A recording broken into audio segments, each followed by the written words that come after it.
Grand Rising, y'all. We're going to tap into some divine feminine energy today. The first divine feminine we're going to learn about is Hestia. We're going to honor Hestia, the goddess of sanctuary. No matter where I am home. The most sacred sanctuary is found within me. Hestia represents the warmth, protection, and sanctuary we feel when we know we are home. Hestia is an ancient Greek goddess of the hearth. Her name translates as fireplace or altar. She is the firstborn daughter of Cronus and Rhea. Her brother Zeus assigned Hestia the sacred position of tending to the Olympian hearth. She is known for her calm, abiding presence and her tremendous kindness. In ancient Greek culture, Hestia is the divine personification of the sacred fire that sits at the center of someone's home, as well as in the center of every town and village. She would receive the first and last sacrifices of each day. With the establishment of a new village, the flame from Hestia's public hearth in the mother city would be carried to the new home. Hestia is the fire that grounds us, the hearth we can gather around to stop our wandering. Hestia is the emblem of warmth, safety, and nourishment, of being in community. She represents the tangible and yet unseen connection between all of our loved ones, and she's the calm, abiding presence that only can be found within. That's beautiful. Thank you, Hestia. Let's see if we can find out and learn about the Black Madonna.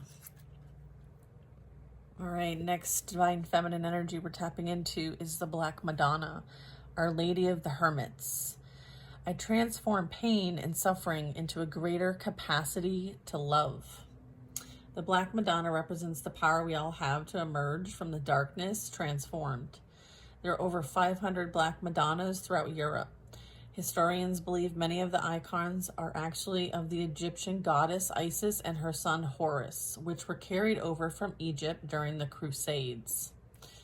Other icons of the Black Madonna are meant to represent earth goddesses and are worshipped for the fertility miracles attributed to them.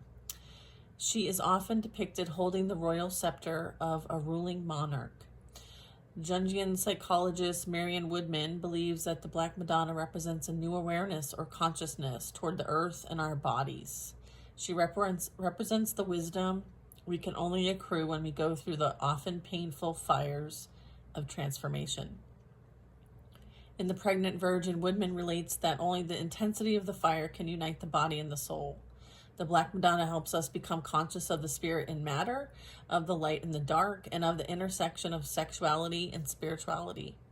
The particular Black Madonna resides in the Benedictine monastery in Einsiedeln, Switzerland. The abbey is dedicated to Our Lady of Hermits because the chapel where she resides was originally the hermitage of Saint Menrad, of 9th century hermit. Edelstein is the birthplace of the renowned alchemist Paracelsus. Sorry, I brutalized that name. Alchemy is the physical process of transforming base metals into unallied gold, which represents a spiritual and metaphysical process of burning away all old obstacles to just be the soul. The Black Madonna is loving for having been through the fires of loss, for emerging with a greater capacity to love. Every afternoon for hundreds of years, the monks of the abbey have come out from meditation to sing Sa Regina, Our Lady of the Hermits. Beautiful. For millennia, the body, the earth, all forms of matter have been devalued and misunderstood. The dark has been so vilified, yet all life emerges from the pitch black womb. The darkness is potential. It's crucial and elemental stage we must all go through to create new or more life. The Black Madonna is the emblem of deep wisdom, the profound consciousness that is inherent in all things. All living and created things are energy. The body has wisdom, the earth has wisdom, and the pain we experience as humans contains deep wisdom. When we are in the fires of suffering, it can be difficult to trust the gold is being forged. It can be hard to trust when we are in terrific pain that there is a process at work that will make us more authentic, more alive, and infinitely freer. It can be almost impossible to accept or notice the presence of the divine when we are at our most human. The Black Madonna is the cauldron that holds us steadfastly as we endure the alchemy of integrating more soul into our existence. She is the promise that what doesn't survive the fires of suffering was never meant for us. And she is the presence that is here with us, even when we might feel the most alone, reminding us that there's no darkness we can enter without being met by love. Aw, that's beautiful. I transform pain and suffering into greater capacity to love. Wow. That is a beautiful, beautiful message. Thank you so much for that. Wow, wow, wow. All right, on to our next Divine Feminine energy.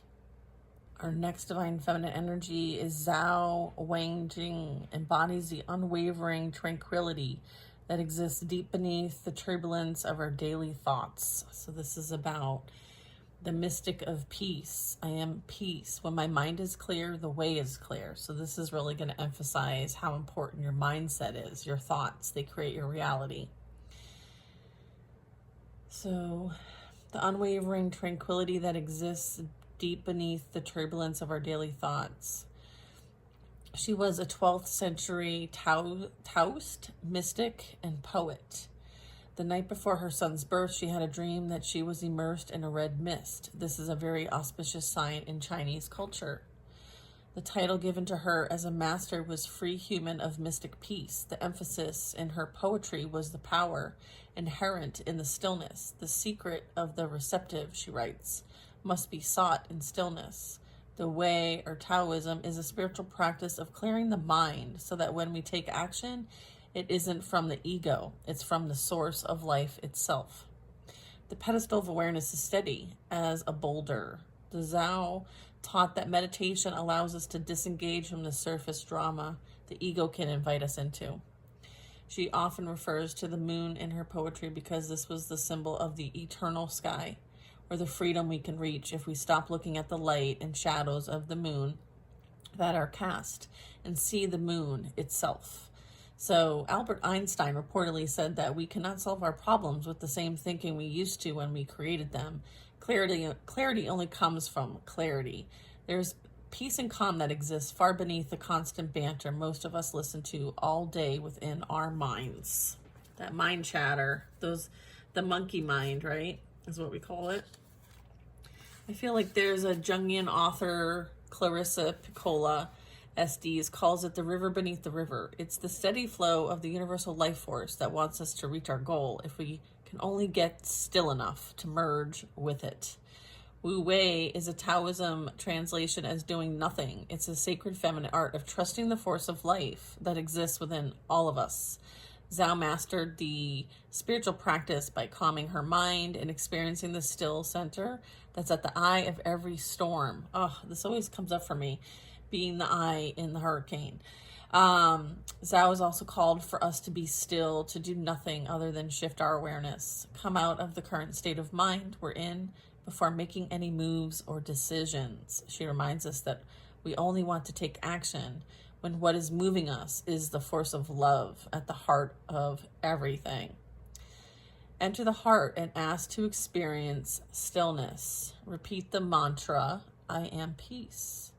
The intention, I am peace when my mind is clear, the way is clear. It's such a beautiful message. Thank you so much, all of you, for all your contributions to humanity. We are grateful and honored. I hope you guys enjoyed this video. I did.